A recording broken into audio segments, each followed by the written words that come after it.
Este programa es posible gracias al equipo conformado por Isabela Iturriza, Inmaculada Sebastiano, Carlos Javier Virgües, Juan Juárez, Fernando Camacho y Giancarlos Caraballo. También puedes seguir la transmisión en vivo en mundour.com. Debes buscar la pestaña de Radio en Vivo, bajar y darle clic en Unión Radio 90.3. Recuerda que nos puedes seguir en @mundourweb y @radioescuelaur.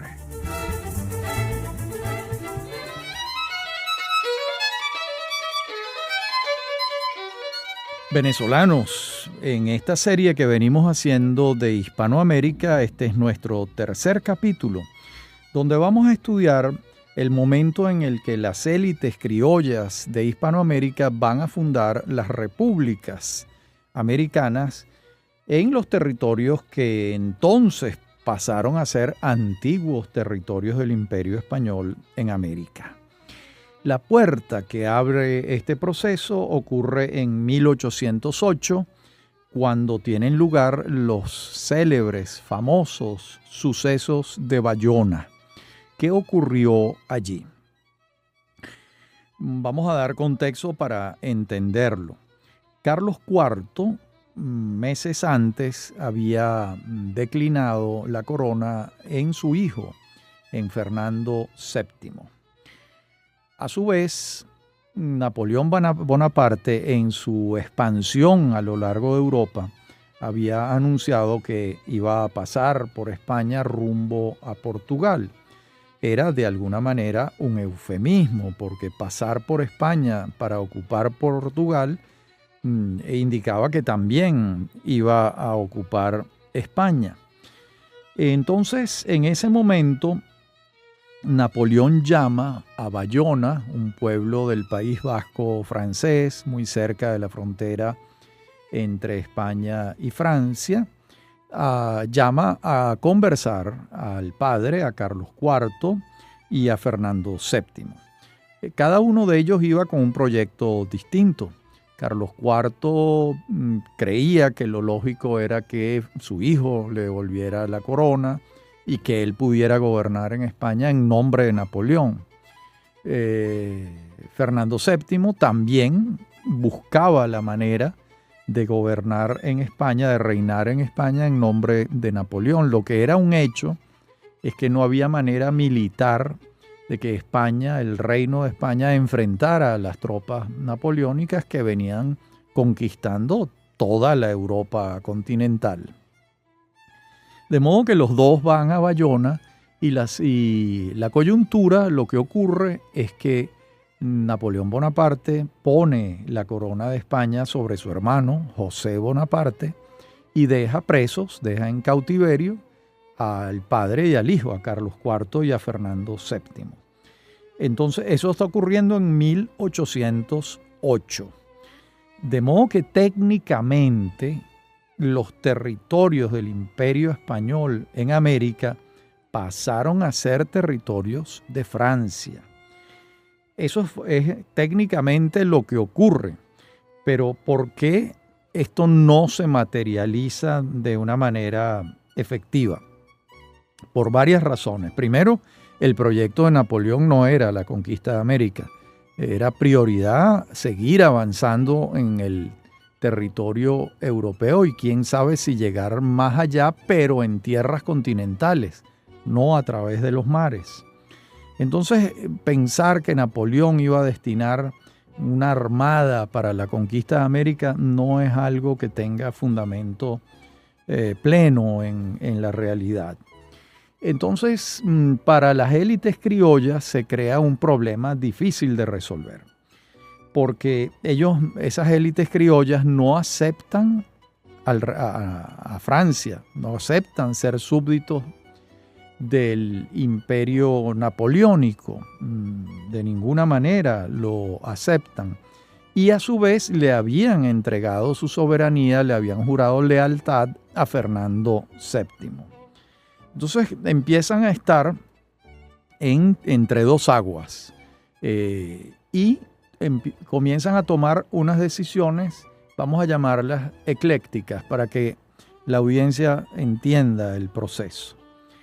¿En qué consiste esto? El primer lugar donde se crea una junta conservadora de los derechos de Fernando VII es en Ecuador, en Quito, el 10 de agosto de 1809.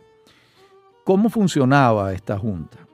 La línea argumental es esta. Nosotros no reconocemos a Francia, no somos súbditos de Francia. Nosotros sí reconocemos ser súbditos de Fernando VII, pero Fernando VII no está reinando. Entonces la soberanía vuelve a nosotros. ¿Cuál es el cuerpo colegiado en aquella coyuntura histórica al que vuelve la soberanía? El cabildo. Hoy en día sería el Consejo Municipal o el Ayuntamiento, como también se le llamaba. La soberanía vuelve al cabildo y esa junta en Ecuador nombra un gobierno para ejercer el poder ejecutivo en nombre de Fernando VII. Esto no solo ocurre en Ecuador, después viene Venezuela. Esto es exactamente lo mismo que ocurre el 19 de abril de 1810 en Caracas. Es lo mismo que ocurre el 25 de mayo de 1810 en Buenos Aires. Es lo mismo que ocurre el 20 de julio de 1810 en Bogotá. Y es lo que va a ocurrir el 16 de septiembre de 1810 en México con el Grito de Dolores. Y es lo que va a ocurrir el 18 de septiembre de 1810 en Santiago de Chile. Esto es lo que los historiadores denominan el juntismo, es decir, el período muy breve en el que los países de Hispanoamérica, las naciones hispanoamericanas, designan gobiernos presididos por juntas que se declaran conservadoras de los derechos de Fernando VII, mientras Fernando VII está en cautiverio. En principio, ese era el proyecto. Pero ¿qué ocurre muy pronto? Que personajes centrales en cada una de estas élites hispanoamericanas advierten que se puede dar un paso más allá. Es decir, que es posible ya no ejercer el gobierno en nombre de un rey preso, sino que se puede dar el paso de formar una república, adquirir absoluta autonomía e independencia del Imperio Español y comenzar la navegación de unos estados absolutamente libres y autónomos. Y eso es lo que va a empezar a pasar también en todos los países de Hispanoamérica. Recordemos, antes de relatar lo que viene, que Fernando VII estuvo preso entre 1808 y diciembre de 1813, y él regresa y se corona de nuevo en España en 1814. Este entonces va a ser el periodo de las juntas, pero que muy pronto esas juntas van a tomar otras decisiones. Si relatamos el caso caraqueño, vamos a encontrar similitudes en el resto de América, de Hispanoamérica. Por ejemplo, en Caracas la decisión la toma el Cabildo de Caracas, pero ¿qué piensan todos los otros cabildos de las ciudades principales de las provincias que forman parte de la Capitanía General de Venezuela? Pues entonces se convoca a un congreso donde ocurren las primeras elecciones que hay en Venezuela, se eligen unos diputados, esos diputados vienen y forman un congreso ya una vez electos en marzo de 1811 en Caracas, y ese congreso en sus deliberaciones entre marzo y julio se va acercando a la idea de abandonar la fórmula de la Junta Conservadora de los Derechos de Fernando VII y de crear la República de Venezuela. Eso mismo va a estar pasando en todos los países de Hispanoamérica en casi todos los países por América. Ya vamos a ver algunas singularidades que hay en unos y en otros, pero en la mayoría de las naciones hispanoamericanas va a estar pasando este proceso, este cambio de las juntas conservadoras de los derechos de Fernando VII a las creaciones de las repúblicas. De modo que es evidente que van a ser los sucesos políticos de Europa los que abren la puerta de una crisis en el mundo hispánico. Esos sucesos políticos son estos que vengo señalando desde el principio: la invasión napoleónica de la península ibérica, el cautiverio de Carlos IV y de Fernando VII y la coyuntura que se crea en América. Quien mejor explica este proceso en el caso venezolano es Juan Germán Rocio, porque Rocio explica lo siguiente. Rocio era un doctor en Derecho y además un teólogo, un doctor en teología. Él explica lo siguiente, esta es su línea argumental. Dice: nosotros le entregamos nuestra soberanía a Fernando VII. Fernando VII está en cautiverio. No aceptamos el gobierno de Francia. La soberanía vuelve a nosotros. Ese nosotros, ¿dónde está expresado? En el cabildo. ¿Quiénes hacen vida en el cabildo? Los criollos principales. Entonces, esa soberanía en el cabildo articula un gobierno, que es ese primer gobierno que preside José de las Llamosas, cuyo canciller va a ser precisamente Juan Germán Rocio, y ese primer gobierno que manda embajadas a explicar la situación venezolana. Esas embajadas van a Bogotá, José Cortés de Madariaga, a los Estados Unidos, Juan Vicente Bolívar y uno de los hermanos Montilla, y a Londres van los jóvenes Simón Bolívar, Andrés Bello y Luis López Méndez. En la próxima parte del programa vamos entonces a ver cómo se va dando el paso de las juntas a la creación de las repúblicas. Ya regresamos.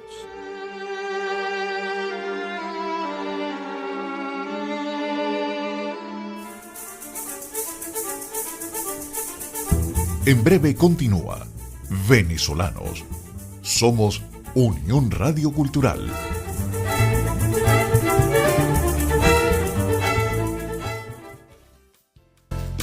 Estás escuchando Unión Radio Cultural.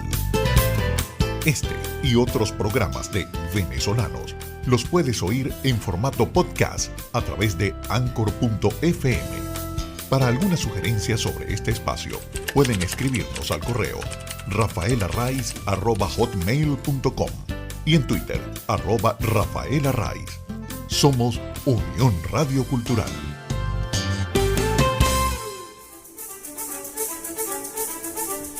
Estamos de regreso con Venezolanos. Somos Unión Radio Cultural.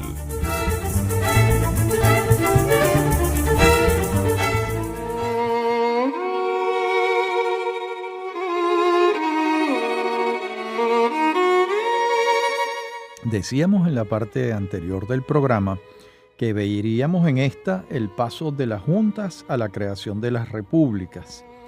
Ese paso en casi todos los países se expresa con la redacción de un acta de independencia.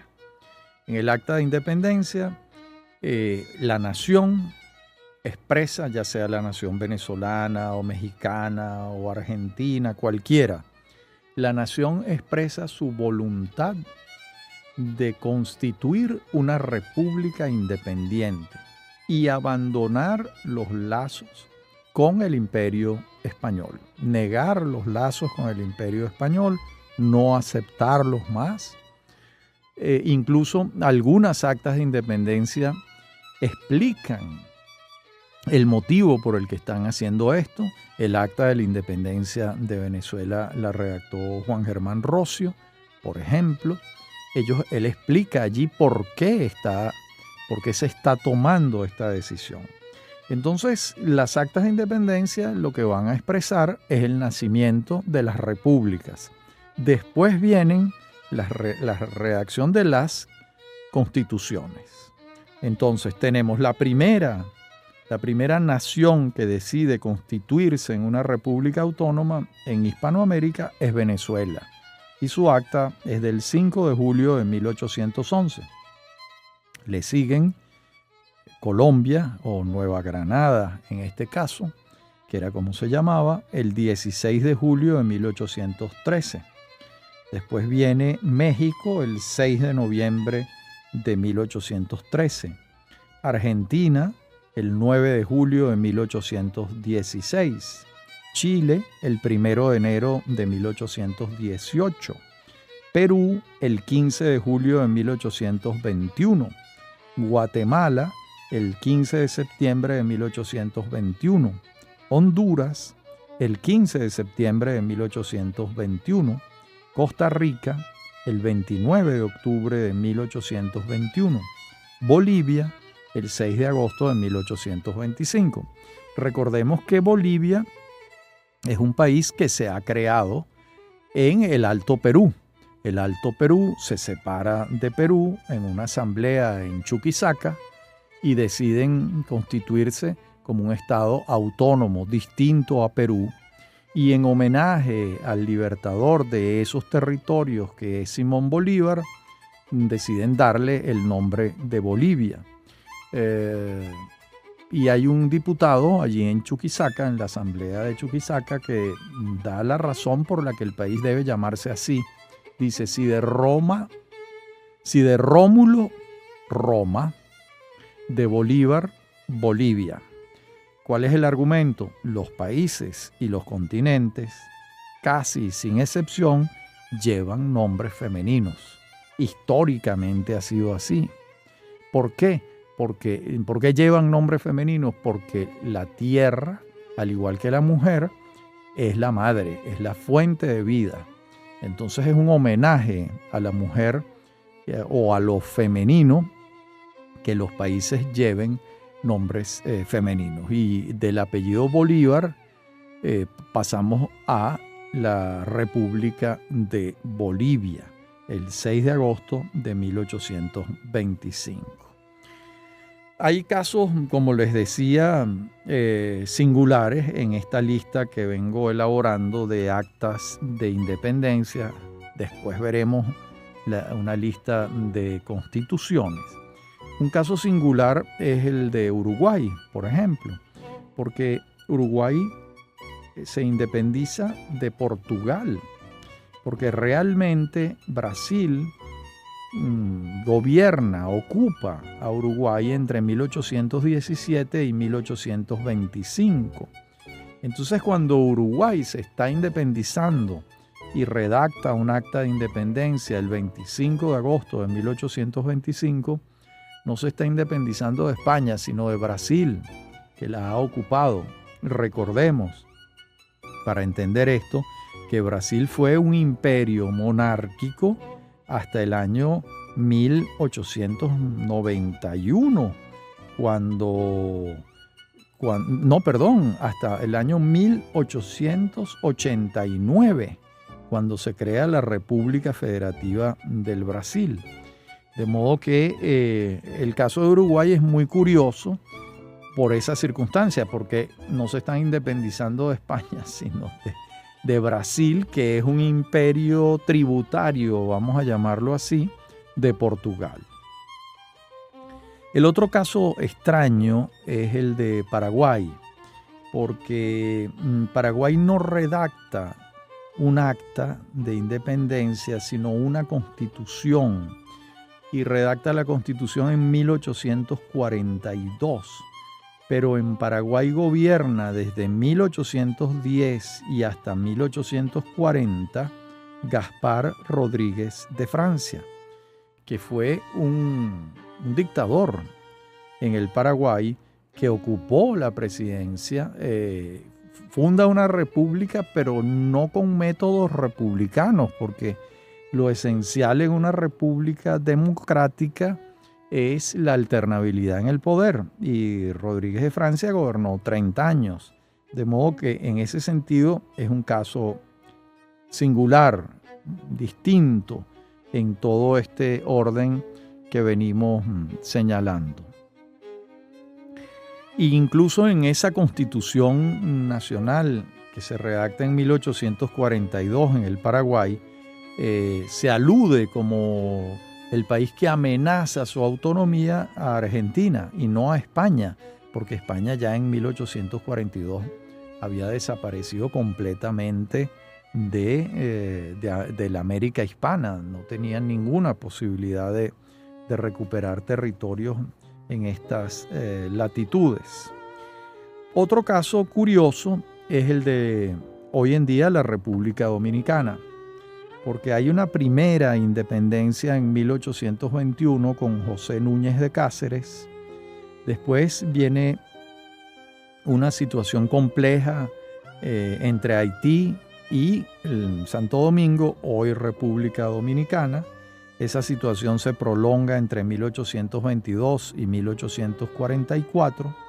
No hay un acta de esta situación y en 1844 Juan Pablo Duarte vuelve a recuperar la independencia de la República Dominicana, que tuvo en aquel periodo una situación compleja con sus vecinos de Haití, que habían sido una colonia francesa y que en 1804 se habían independizado de Francia mediante una revolución bastante sangrienta, una revolución étnica, que no la hemos señalado en esta lista que venimos haciendo, porque ocurre antes y ni siquiera forma del periodo del juntismo, y porque no se trata de un país hispanoamericano, es un país francófono.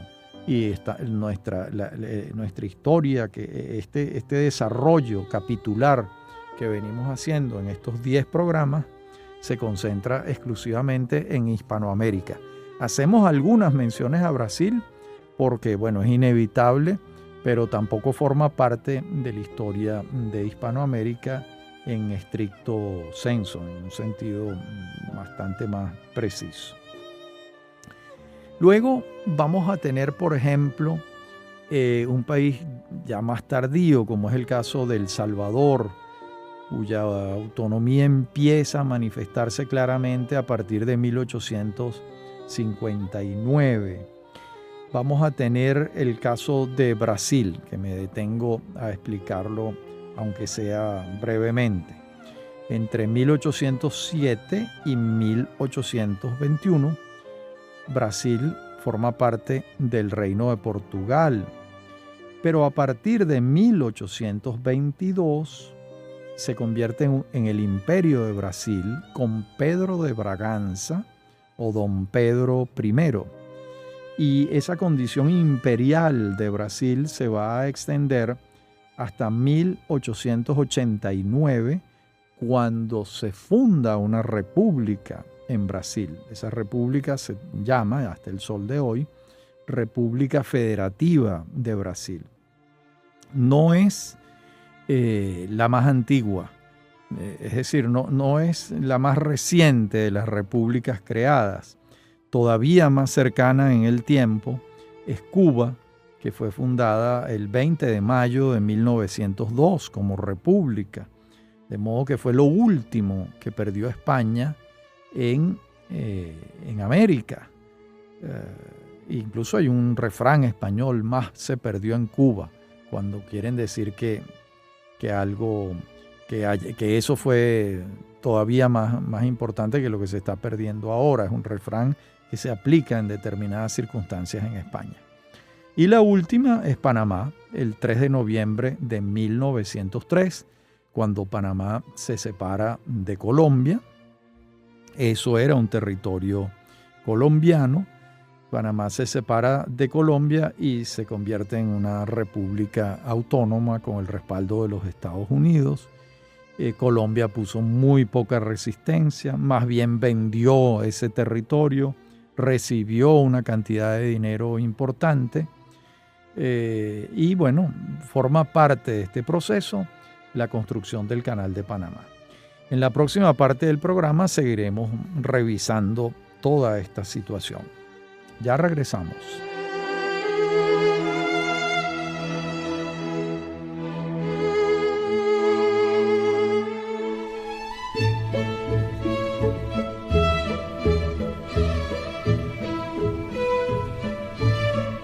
Bien, entonces hemos pasado revista a las juntas conservadoras de los derechos de Fernando VII, a la creación de las repúblicas, a las actas de independencia de estas repúblicas, y veamos ahora muy brevemente las primeras constituciones.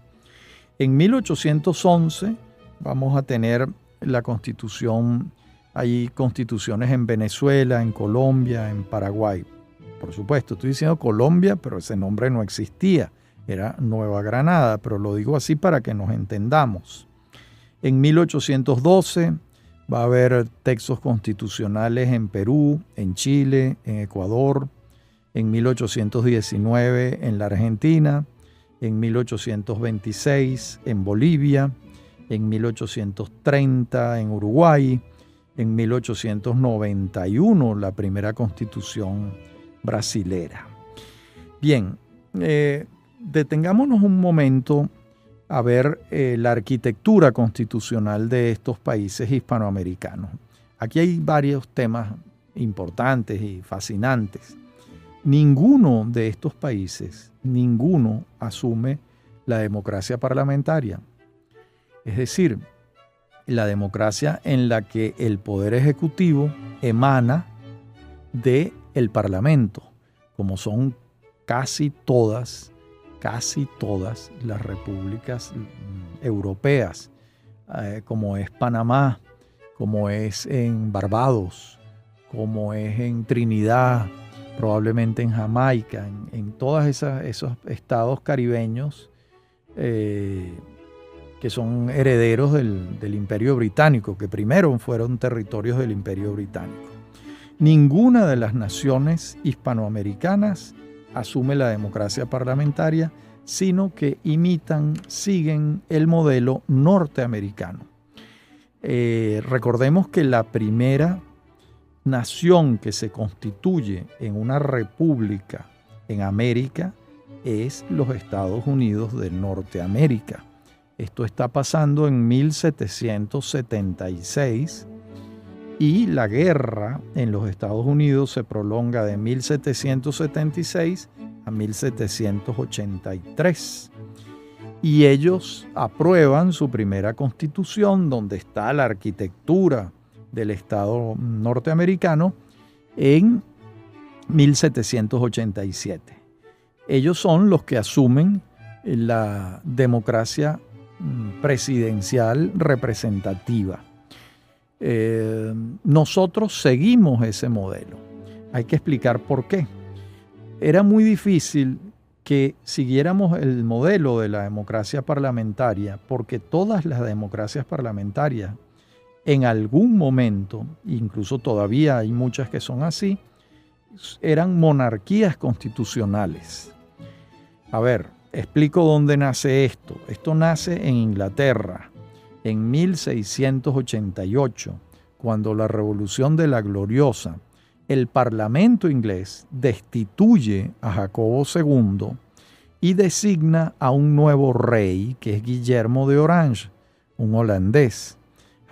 ¿Por qué ocurre esto?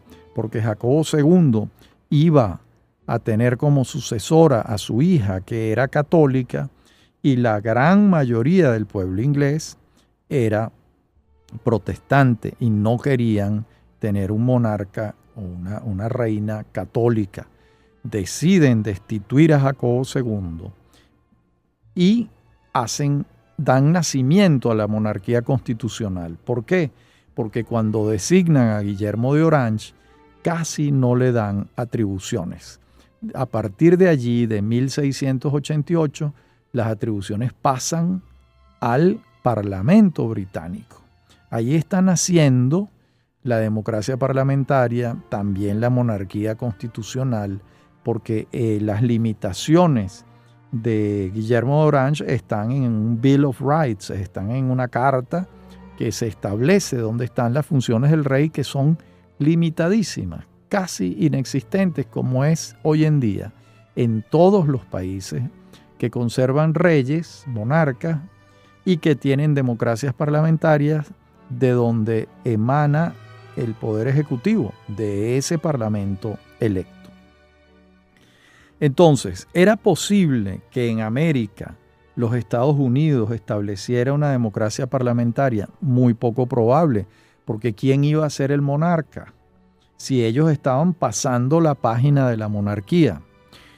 Y como ellos son el ejemplo del resto de las naciones hispanoamericanas que van a estructurarse como estados autónomos, como repúblicas independientes, el modelo norteamericano presidencialista fue el que prevaleció en todos los países de Hispanoamérica.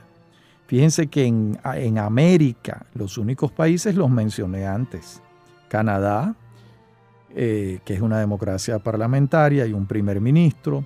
Mencioné a Barbados, a Trinidad y Tobago, a Jamaica y no más, porque la otra tradición que se siguió fue la que estaba inspirada en la exitosísima existencia entonces de los Estados Unidos, la democracia presidencial representativa. Bien, entonces eso va a ser un común denominador de las constituciones que hemos mencionado antes. Crean repúblicas presidencialistas.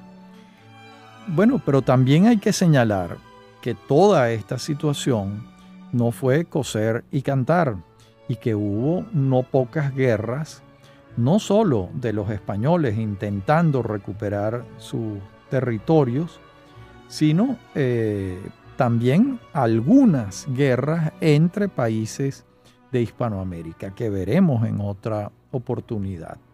Pero veamos antes las guerras de independencia, cómo se van sucediendo en Hispanoamérica a lo largo de los años 1812 hasta 1824, cuando tiene lugar la última batalla, que es la batalla de Ayacucho en Perú, y es derrotado por el mariscal Sucre, el cumanés venezolano, el último ejército realista en Hispanoamérica. Eso va a ser en 1824.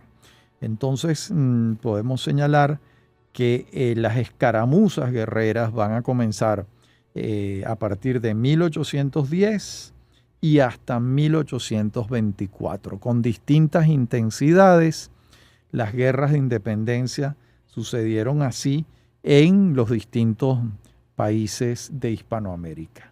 En la próxima parte del programa veremos en cada uno de los casos cómo fueron ocurriendo estas guerras de independencia. Pero como tenemos tiempo, comencemos por el caso venezolano.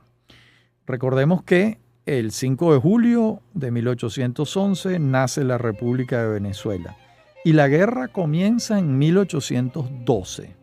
Hay que aclarar, todavía estaba preso Fernando VII. Entonces, ¿quién decide la recuperación del territorio de Venezuela? El Consejo de Regencia, que actuaba autónomamente en nombre de Fernando VII e interpretando que él quería conquistar sus territorios de nuevo, como es natural. Entonces, cuando desembarca Domingo de Monteverde en Venezuela en marzo de 1812, ¿quién lo ha enviado? Bueno, lo ha enviado el Consejo de Regencia. ¿Y dónde está acantonado ese ejército de Domingo de Monteverde? En Cuba. Recordemos que Cuba, los españoles la perdieron hacia finales del siglo XIX. Entonces, ese ejército va a desembarcar aquí. Viene entonces la respuesta de la República de Venezuela, que la encabeza Francisco de Miranda, y viene la derrota del ejército venezolano, la firma de una capitulación por parte de Miranda en julio de 1812 y la pérdida de esa república que se ha creado en julio de 1811, que ha tenido una constitución en diciembre de 1811 y que ya para julio de 1812 ejércitos españoles han recuperado. De modo que en el caso venezolano esos serían los primeros episodios de la guerra de independencia. En Colombia, las escaramuzas comienzan en 1810 y la guerra en Colombia entre los realistas y los patriotas se va a prolongar entre 1810 y 1819, cuando tiene lugar en agosto la batalla de Boyacá, en la que Simón Bolívar vence junto con José Antonio Anzoátegui, Francisco de Paula Santander y Carlos Sublet, y entra triunfante a Bogotá Simón Bolívar en agosto de 1819, y ahí termina la guerra en el territorio de Nueva Granada, la futura Colombia. En Ecuador, las escaramuzas guerreras las vamos a hallar desde 1809, cuando ellos declaran formar la Junta Conservadora de los Derechos de Fernando VII, que señalamos antes, y hasta 1822, cuando ocurre la batalla de Pichincha y el mariscal Sucre logra la independencia de Ecuador. En la próxima parte del programa seguiremos viendo estos periodos guerreros en Hispanoamérica. Ya regresamos.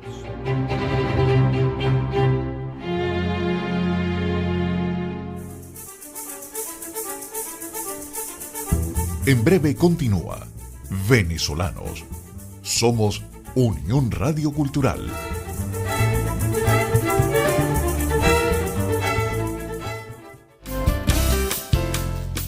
Estás escuchando Unión Radio Cultural. Este y otros programas de Venezolanos los puedes oír en formato podcast a través de Anchor.fm. Para alguna sugerencia sobre este espacio, pueden escribirnos al correo rafaelarraiz@hotmail.com y en Twitter @rafaelarraiz. Somos Unión Radio Cultural. Estamos de regreso con Venezolanos. Somos Unión Radio Cultural.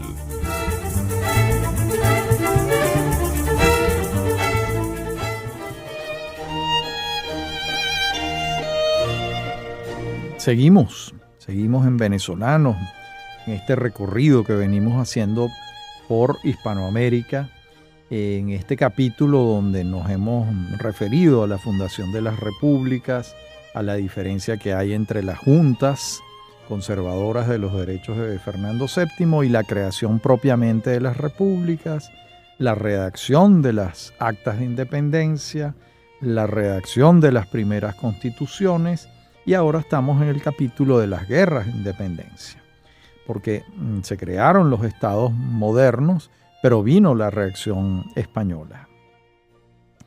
En Argentina vamos a tener un periodo guerrero de 1810 a 1816, donde se va a erigir un líder de ese proceso, que es José de San Martín, que unido a Bernardo O'Higgins en Chile, van a lograr entre ambos, entre el ejército de San Martín y el de O'Higgins, la liberación de Chile en 1818. Y bueno, esta historia la conocemos.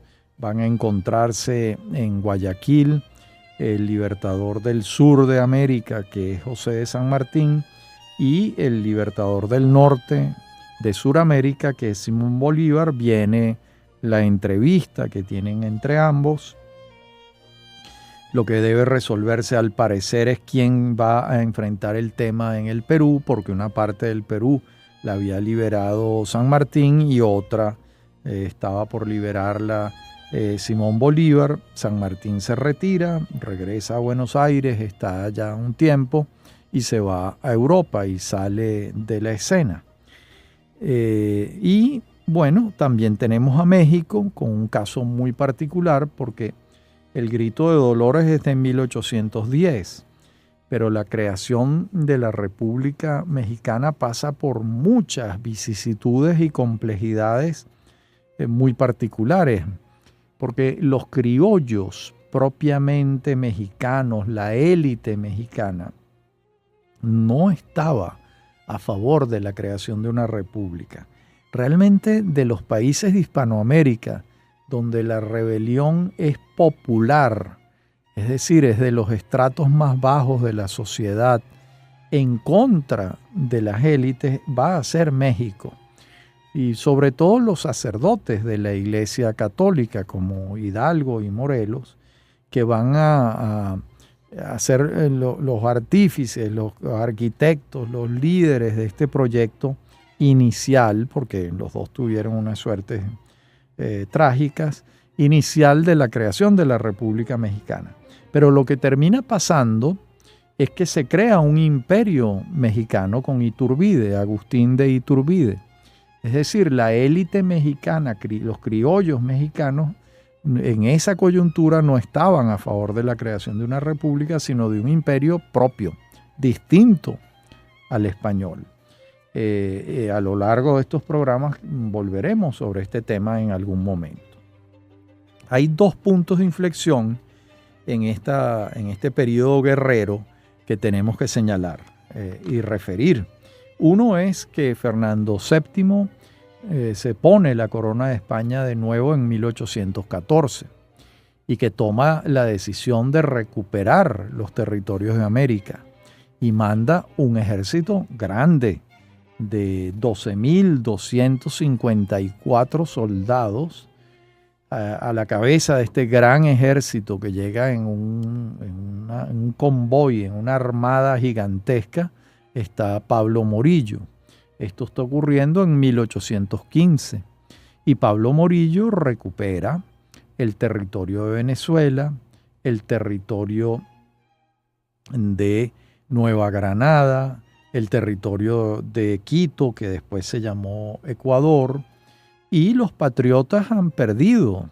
Es decir, España ha recuperado el norte de Sudamérica gracias a ese ejército que ha mandado Fernando VII con Morillo a la cabeza. Y Morillo va a gobernar en estos territorios entre 1815 y 1820. ¿Qué ocurre en 1820? Morillo tiene meses a partir de 1819 escribiéndole cartas a la corona, diciéndoles que con el ejército que él tiene no va a poder resistir los embates del ejército de Simón Bolívar. Y él saca un cálculo. Grosso modo dice, llegué con 12.254 soldados, he perdido en batallas algo así como 2.500. Otros 2.000 desertaron y se fueron y abandonaron el ejército. Y otros 2.000 se pasaron a ejércitos enemigos. Me quedan como mucho 5.000 soldados o 4.500. Con esto yo no puedo enfrentar al ejército bolivariano. Y entonces el rey de España toma la decisión de enviar un ejército todavía más grande a América. Y ese ejército va a acantonarse y a entrenarse en Cádiz a lo largo de los últimos meses de 1819. Y van a salir de Cádiz para América en enero de 1820. Pero esto no ocurrió. ¿Qué ocurrió? Que el general, a quien han designado jefe de este ejército enorme de 20.000 soldados, Rafael de Riego, decide no venir a América y obligar a Fernando VII a cumplir la Constitución de Cádiz de 1812, que era una constitución liberal. En ese momento, Pablo Morillo comprende que ha perdido la guerra, busca el armisticio con Simón Bolívar, lo firma en Santana, en el estado Trujillo, firma un armisticio que fue negociado por Antonio José de Sucre y sus grandes dotes diplomáticos, y firman Bolívar y Morillo el armisticio y se acaba la guerra en noviembre de 1820. Pablo Morillo se monta en un barco y se va a España, pero su ejército no puede irse. La corona española no tiene recursos como para enviar. ¿Cuántos barcos necesitaría? 30, 40 barcos para recoger al ejército que ha quedado aquí. Y ese ejército queda en Venezuela, abandonado.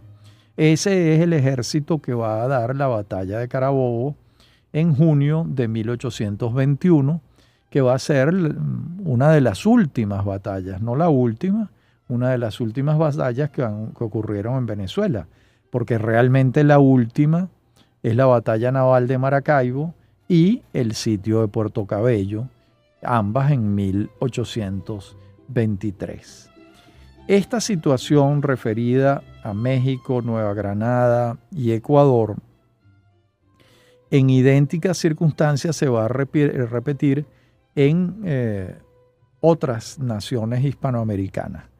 En México va a haber una situación distinta que veremos en su momento, clara, con más detalle, porque vamos a ver en otros capítulos más detalles de todo esto que vengo relatando.